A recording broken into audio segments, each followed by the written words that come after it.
tidak selalu harus mempelajari keterampilan yang baru. Kita tahu bahwa ada banyak maskapai penerbangan yang terancam dipilotkan. Tetapi di belahan dunia yang lainnya, ada maskapai penerbangan yang menghadapi masalah yang sama akibat pandemi yang berkepanjangan ini, tetapi mereka kemudian menggunakan sumber daya yang dimilikinya untuk masuk ke bisnis yang berbeda. Contoh, salah satu maskapai penerbangan terbesar yang dikenal publik merespon dampak yang ditimbulkan oleh pandemi ini dengan cara masuk ke industri makanan atau ke food industry. Selain itu juga mereka masuk ke bisnis food delivery.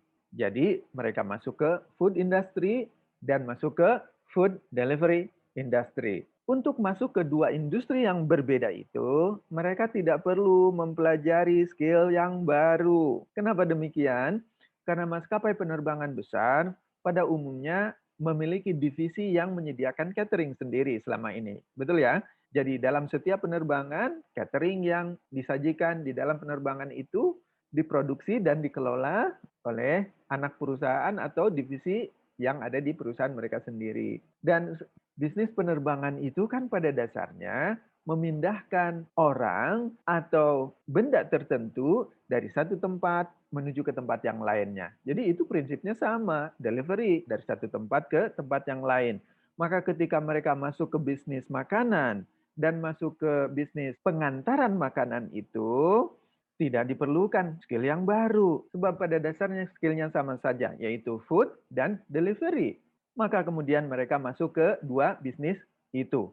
Yang kalau kita lihat sekilas, kedua bisnis baru mereka itu jauh berbeda dibandingkan dengan bisnis yang pertama, yaitu bisnis penerbangan. Ini adalah contoh perusahaan yang tidak terjebak oleh kesuksesan masa lalu. Di masa lalu mereka bisa menjadi perusahaan yang sangat besar di industri penerbangan. Tapi ketika lingkungan berubah sedemikian drastisnya sehingga kita tahu semua bahwa bisnis penerbangan mendapat pukulan yang sangat berat, mereka tidak kehilangan cara untuk terus eksis walaupun harus berbeda bisnisnya.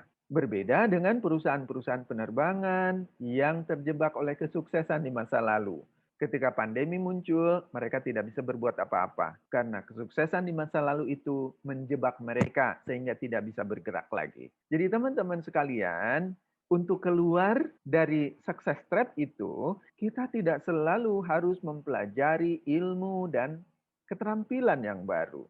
Kita bisa menggunakan seluruh pengetahuan kita, ilmu kita, keterampilan kita yang selama ini sudah kita miliki untuk melakukan sesuatu yang berbeda, untuk menerapkan prinsip-prinsip bisnis yang berbeda. You can use your same skill for new business model. Pertanyaannya kemudian adalah, apakah perusahaan Anda sudah siap untuk keluar dari success trap? Renungkan itu ya. Sampai bertemu lagi pada kesempatan yang akan datang.